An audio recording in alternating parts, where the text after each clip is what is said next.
بسم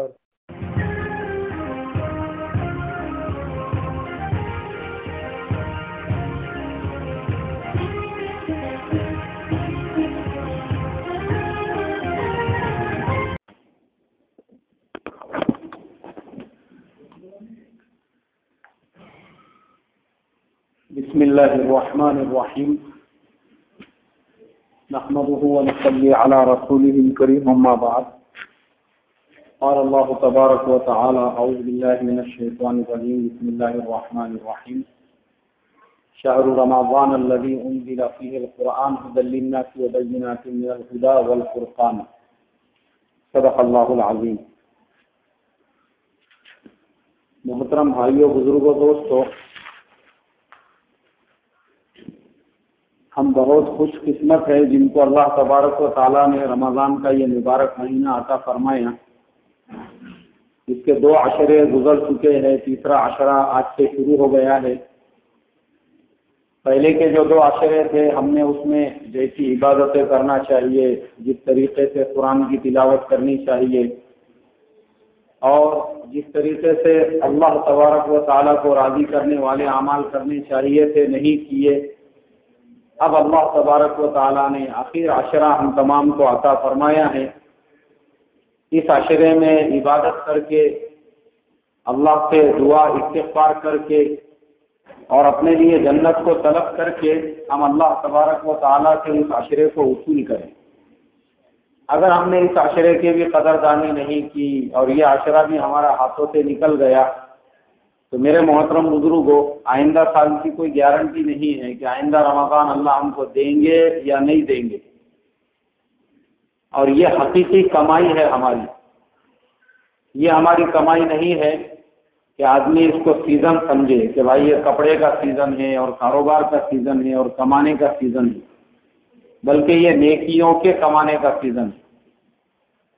اور اللہ نے موقع دیا ہے تو ہر لائن سے مسلمان اس سے پورا فائدہ حاصل کرے، پورا فائدہ اٹھائے۔ اللہ کے نبی صلی اللہ علیہ وسلم نے فرمایا کہ رمضان کا پہلا عشرہ جو ہے وہ اللہ کی رحمت ہے، وہ گزر گیا۔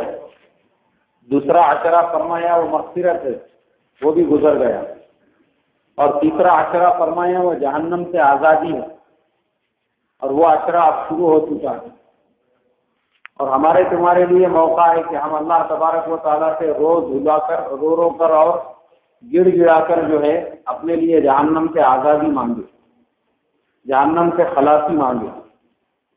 تو میرے محترم بزرگوں، یہ وہ آخری عشرہ ہے۔ اس آخری عشرے میں کرنے والے جو خصوصی اعمال ہے، ان میں سب سے پہلا عمل ہے وہ 10 دن کا اعتکاف۔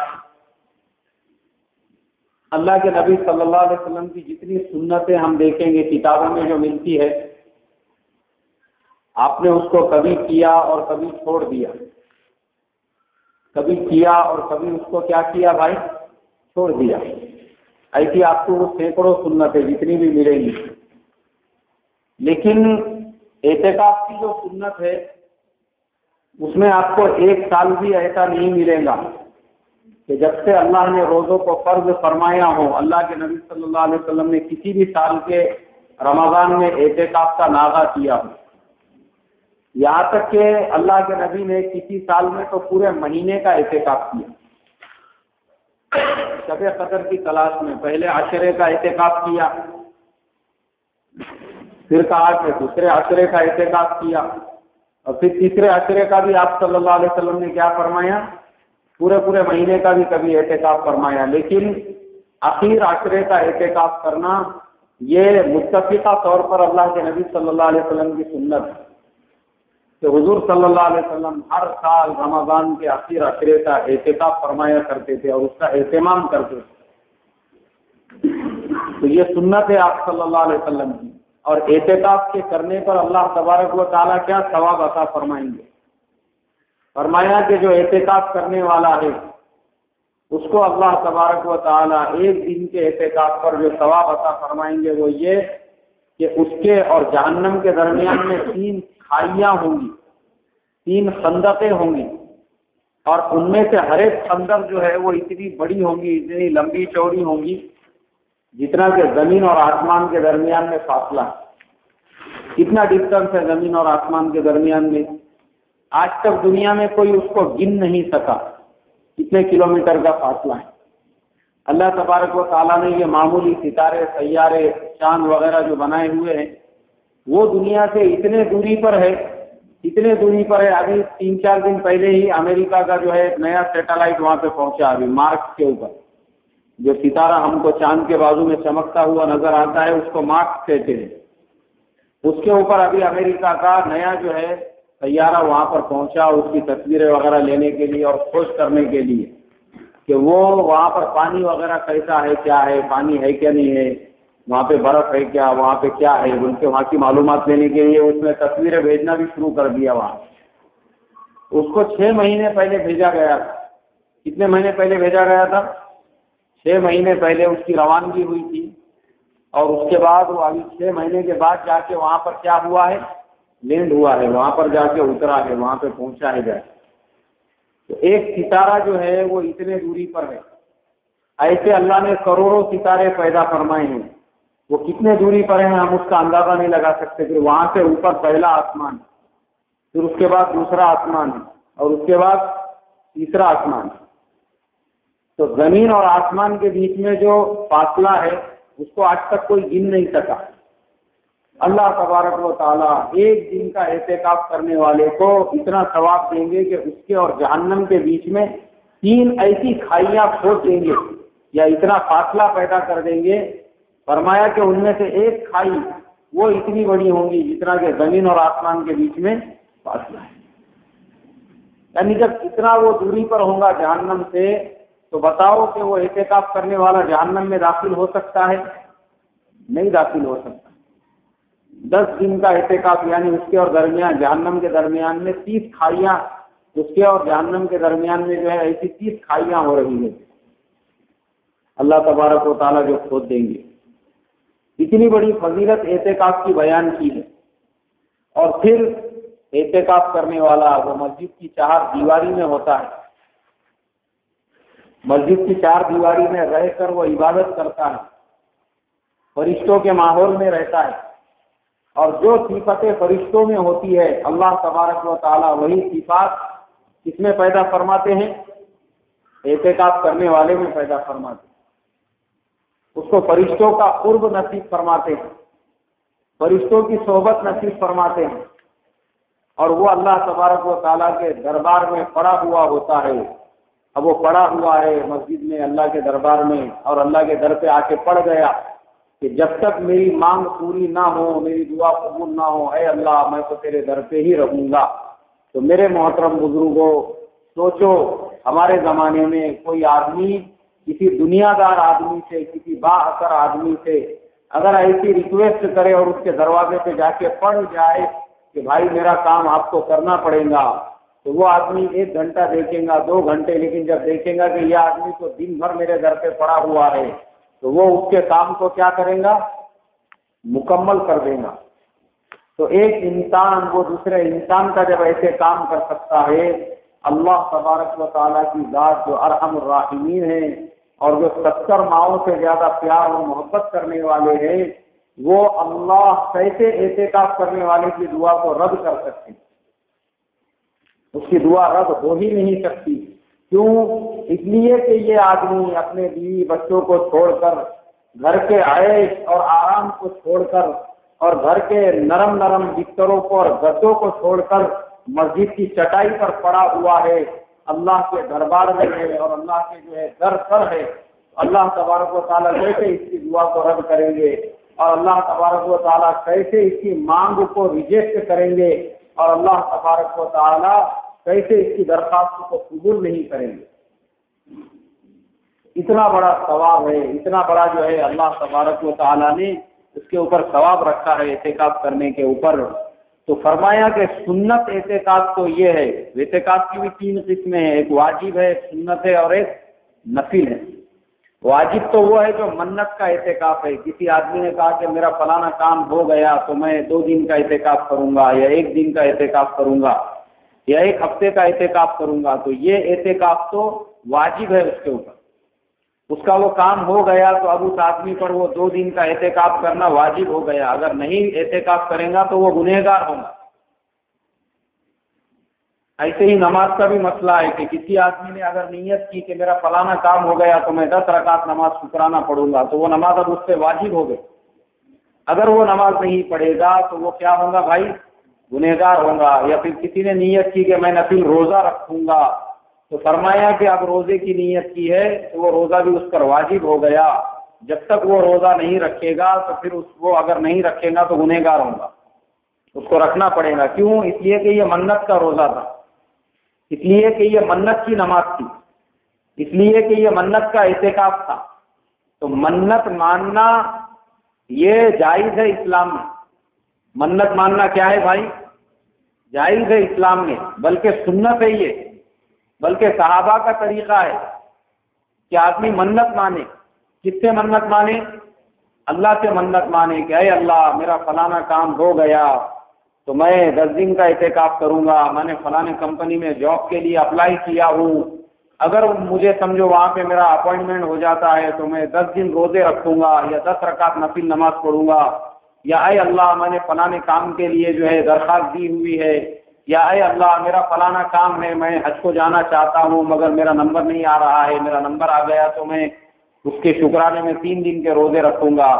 تو نماز کی منت ماننا اور روزے کی منت ماننا اور پھر اعتکاف کی منت ماننا یہ تو سنت ہے. کیا ہے بھائی یہ؟ ہاں یہ سنت ہے. یہ جو بھی منت ماننا ہو وہ کس سے ماننا چاہیے؟ اللہ سے منت ماننا چاہیے. اللہ کے علاوہ کسی دوسرے سے منت ماننا یہ شرک ہے، گناہ نہیں ہے، یہ حرام بھی نہیں ہے، یہ فسق بھی نہیں ہے اور فجور بھی نہیں ہے، بلکہ ڈائریکٹ اس کے اوپر علماء کا فتویٰ اور قرآن میں اللہ کا ارشاد ہے وما اہل به بغیر اللہ. اللہ کے علاوہ سمجھو کسی غیر اللہ سے اس نے منت مان لی تو اب اس آدمی نے کیا کیا بھائی؟ شرک کیا. جیسے کسی نے منت مان لی کسی بابا کے پاس جا کے کہ مجھے اگر نوکری ملے گی تو میں بابا کو جو ہے 11,000 روپئے کا ہدیہ دوں گا، تو فرمایا یہ کیا ہے؟ شرک ہے. یہ کسی درگاہ پہ جا کے اس نے منت مان لی کہ میرا فلانا کام ہو جائے گا یا مجھے بچہ ہوگا یا کچھ بھی ہوگا تو میں حضرت کے نام سے بکرا کاٹوں گا اور ایک نئی چادر چڑھاؤں گا، تو فرمایا یہ کیا ہے؟ شرک ہے. یہ جائز نہیں ہے اسلام میں، یہ حرام سے بھی بڑا گناہ ہے، یہ شرک ہے. جیسے بہت سارے لوگ درگاہوں پہ جا کے وہاں پہ تاگا بن کے آتے، بولے منت کا تاگا ہے، اور بہت سے ہاتھ میں تاگا باندھتے. یہ یہودیوں کا طریقہ ہے، غیر ایمان والوں کا طریقہ ہے، یہ اللہ کے آگے جھکنے والوں کا طریقہ نہیں ہے، بلکہ یہ جو ہے 360 کی پرستش کرنے والوں کا طریقہ ہے. ہاتھوں میں دورے دھاگے باندھ کے پھرنا اور کڑے باندھنا ہاتھوں میں، منت کا کڑا ہے بولے. یہ حرام ہے اور شرک ہے. یہ منت ماننا سنت ہے. کیا ہے بھائی منت ماننا؟ مگر منت کس سے مانی جائے گی؟ اللہ سے منت مانی جائے گی. جیسے حضرت ابراہیم علیہ السلام نے منت مانی، حضرت اسماعیل علیہ السلام کی قربانی دینی. سمجھ میں آئی نا بات؟ اور قربان بھی کیا انہوں نے اپنی منت کو پورا کرنے کے لیے. مگر اللہ تبارک و تعالیٰ قربانی مانگتے ہیں، قربانی لیتے ہیں کیا؟ نہیں لیتے. تو منت ماننا سنت ہے، مگر کس سے منت ماننا چاہیے؟ صرف ایک اللہ سے منت ماننا چاہیے. اور پھر دیکھو اللہ سے منت مان کے دیکھو آپ کا کام کیسے پورا نہیں ہوتا. ہمارے زمانے میں بہت سارے بچوں کو جو ہے بال نہیں کاٹتے ان کے. کیوں نہیں؟ بولے حضرت منت کے بال ہے بولے. یہ بال جو ہے فلاں پیر صاحب کے درگاہ پہ جا کے جو ہے کاٹے جائیں گے کیونکہ یہ منت کے بال ہیں. فرمایا یہ شرک ہے. یہ کسی بابا کے نام پہ بال چھوڑ دینا اور کسی بابا کے نام پہ جو ہے گھر ہاتھ میں کڑے باندھنا یا گلے میں جو ہے تعویذ باندھ کے پھرنا، یا پھر جو ہے دھارے توگے جو باندھتے ہاتھوں کو جو کیا بولیں گے اس کو تاگے جو باندھتے ہیں اور پیر میں باندھتے ہیں بچوں کے. بولے یہ پیر میں کائے کا کڑا ہے تو یہ بھی فلاں درگاہ کا کڑا ہے. شرک ہے یہ شرک. منت مانو مگر منت کس سے مانی جائے گی؟ ایک اللہ سے منت مانو. ارے وہ اللہ جس اللہ نے ساتوں زمین بنائے، آسمان بنائے، وہ اللہ آسمان سے بارش برساتا ہے، وہ اللہ جو ہے سورج کو روزانہ اگاتا ہے، وہ اللہ زمین سے غلے کو اگاتا ہے، اس اللہ نے بغیر باپ کے حضرت مریم علیہ السلام کو اولاد دی، اس اللہ نے چھری سے جو ہے حضرت اسماعیل علیہ السلام کے ذبح ہونے سے بچایا، اس اللہ نے حضرت ابراہیم علیہ السلام کی آگ سے حفاظت کی کہ اسی آگ کو اللہ نے جو ہے گلستان بنا دیا، تو وہ اللہ تبارک و تعالیٰ کہ تمہاری میری منت کو پورا نہیں کر سکتے؟ ارے کر سکتے یا نہیں کر سکتے؟ اور ہر ایک کی منت بتا دی اللہ نے قرآن میں. کسی کو اولاد نہیں ہو رہی ہے تو اس کی بھی منت ہے کہ وہ حضرت زکریا علیہ السلام کی دعا کرے اللہ تعالیٰ سے ہر فرض نماز کے بعد 11 مرتبہ. اور کسی کو صرف لڑکیاں ہوتی ہے تو فرمایا کہ وہ اسقاط حمل نہ کرے بلکہ لڑکے کے لیے بھی اللہ سے دعا مانگے کہ اے اللہ مجھے نیک اولاد نیک لڑکا عطا فرما. اس کی بھی قرآن میں دعا. حضرت ابراہیم علیہ السلام نے جو اللہ تعالیٰ سے دعا کی تھی ربی حبلی من الصالحین، تو پھر ان کو بشارت دی گئی فبشرناہ بغلام حلیم، پھر ہم نے تم کو ایک نیک لڑکے کی خوشخبری دے دی اللہ فرماتے، اور ایک سمجھدار اور بردبار لڑکے کی خوشخبری دے دی. اس کی بھی اللہ نے دعا کی. اگر کھیت میں غلہ نہیں پیدا ہو رہا ہے اور زمین بنجر ہے تو اس کی بھی قرآن میں اللہ نے منت آئے تو جو اس کی بھی اتاری ہے کہ اس کی کیا منت ہے، تم اللہ سے وہ منت مانگو. ہر ایک کی اللہ تعالیٰ نے ہر ایک کی، تم جس لائن سے پریشان ہو اس لائن کی منت کائے میں موجود ہے بھائی، قرآن اور حدیث میں موجود ہے.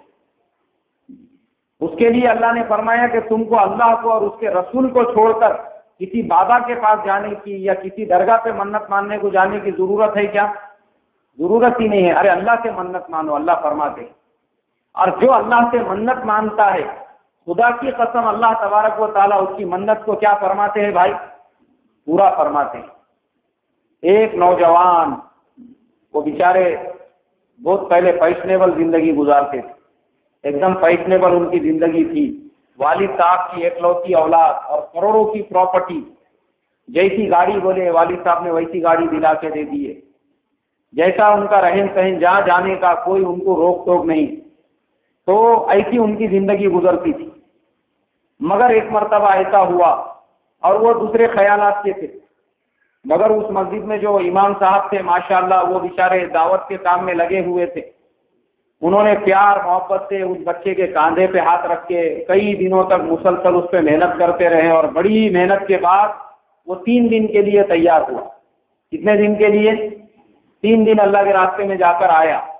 تو دعوت کا کام سمجھ میں آیا، کیونکہ دعوت کا کام جو ہے نا یہ پریکٹیکل ہے. یہ جیسے بزرگان دین مثال دیتے ہیں کہ یہ کام پریکٹیکل کرنے کا ہے. آپ اس کی کتنی بھی فضیلت کسی کو بتائیں گے اور اس کی کتنی بھی اچھائیاں بیان کریں گے تو جس آدمی کے دل میں غلط فہمیاں پھیل چکی ہے اور پیدا ہو چکی ہے وہ دور نہیں ہوں گی. کیوں؟ اس لیے کہ جب تک وہ نکلتا نہیں اس کی غلط فہمیاں دور ہوتی ہے کیا بھائی؟ نہیں دور ہوتی. وہ نوجوان کا بھی یہی حال تھا. اس کے والد صاحب کسی دوسرے ذہن کے ذمہ دار تھے. انہوں نے کہا بولے بیٹا تو یہ کون سے لائن کو لگ گیا ہے، کس کے ناپ کو لگ گیا؟ نہیں بولے ابا وہ مولانا نے بہت پیچھا پکڑے بولے میرا، اور انہوں نے بولے کم سے کم 3 دن ہمارے ساتھ میں چلو.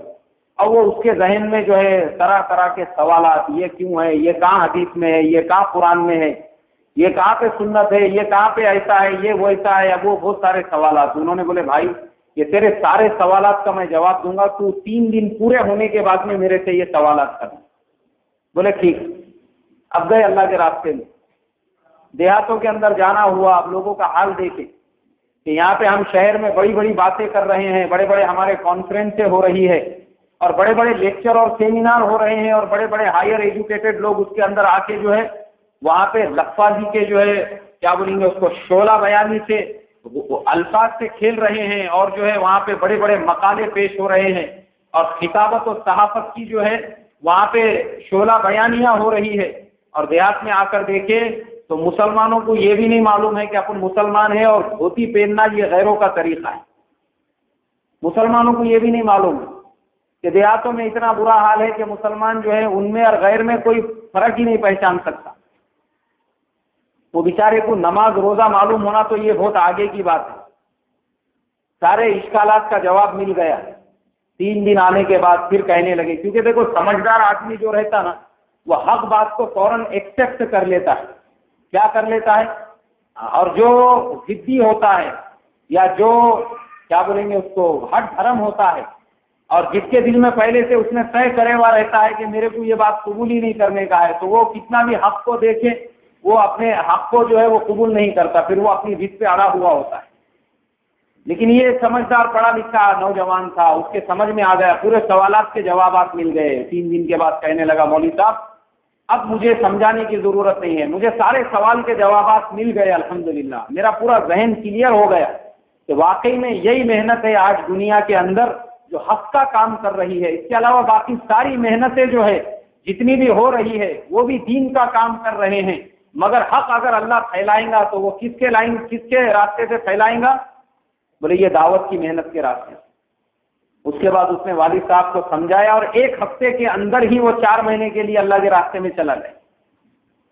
اور 4 مہینے جانے کے بعد وہ مسجد ایسی تھی، اس مسجد میں جماعت بھی نہیں ٹھہرتی تھی، بہت بڑی مسجد تھی، ابھی بھی ہے وہ مسجد، وہاں پہ جماعت کو قیام کرنے کی بھی اجازت نہیں تھی، اور اللہ نے جو ہے ایک ترتیب سے دعوت کے امام کو وہ مسجد میں گھسا دیا تھا، اور انہوں نے جو ہے دعوت کے کام کی بات ہی نہیں کی ہے کبھی، انفرادی ملاقاتوں میں ہی وہ کام کرتے رہے، انفرادی ملاقات کر کے کچھ ساتھی تیار کیے اور ان کی جماعت لے کر گئے۔ اب جب یہ ساتھی بن کر آنے کے بعد ماشاءاللہ پھر وہ سمجھدار ساتھی تھا، انہوں نے مولانا نے کہا کہ اگر اور دعوت کو سمجھنا ہے تو 4 مہینے نکلنا پڑیں گے۔ اس نے بولا کوئی مسئلہ ہی نہیں ہے، بولے ہم تو حق پرست آدمی ہے، جب یہ کام سمجھ میں آیا تو پھر نکلنے میں کیا آ رہا ہے۔ والد صاحب کی ذہن سازی کی، پھر 4 مہینے گئے، اور 4 مہینے جب جا کر آئے تو زندگی کا نقشہ ہی بدل چکا تھا۔ جو نوجوان فیشنیبل لائف گزارتا تھا، جس کے پسند کی گاڑی جو مارکیٹ میں سب سے پہلی جو نئی گاڑی آتی تھی، نئی جو فیشنیبل بائک آتی تھی، جو خریدتا تھا، اللہ تبارک و تعالیٰ نے اس کے ذہن کو ایسا بدل دیا کہ پھر جب آیا 4 مہینے کے بعد تو اس کے چہرے پہ داڑھی، اس کے سر پہ ٹوپی، اس کے جسم کے اوپر جو ہے اللہ تبارک و تعالیٰ نے اس کے لباس کو بھی چینج کر دیا، اس کے جسم پہ ایک دم سیدھا سادہ لباس۔ اب وہ نوجوان آیا تو اس کی زندگی دیکھ کے تو پورے محلے والے بستی والے سب پریشان ہو گئے، اس کو کیا ہو گیا بھائی۔ اور اس کے جو بیٹھک کے نوجوان تھے ان کی بھی زندگیاں میں اس نے جو ہے محنت شروع کی، اور پھر کیونکہ وہ پاورفل آدمی تھے، ان کے والد صاحب جو ہے وہ ذمہ دار بھی تھے، اس نے کہا ہماری مسجد میں مرکز میں جا کے تقاضا رکھا، بولے ہماری مسجد میں بھی جماعت کو بھیجو، جماعت قیام کریں گی، کون قیام نہیں کرنے دیتا میں دیکھتا ہوں۔ اب ماشاءاللہ وہ مسجد میں جماعت کا قیام بھی شروع ہو گیا، دعوت کی محنت بھی شروع ہو گئی، اور ہوتے ہوتے وہ دوسرے ذہن والوں کا مرکز تھا، اللہ نے باطل کو ایسا توڑا۔